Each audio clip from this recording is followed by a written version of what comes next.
Стихия испытывает на прочность жителей Приморья. Туда вторгся мощный циклон. В некоторых районах уже выпало 3 месячные нормы осадков. Плюс к тому ураганный ветер. Из региона приходят все новые сводки о подтоплениях, коммунальных авариях и нарушениях транспортного сообщения.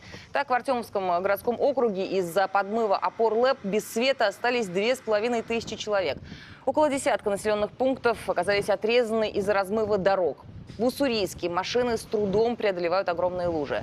Остановлено движение паромов между материком и островом Сахалин. Но это еще не все. К региону уже подошел тайфун Лайн Рок. До этого он натворил немало бед в Японии. Там прервано авиасообщение, отменены занятия в школах, десятки тысяч домов обесточены.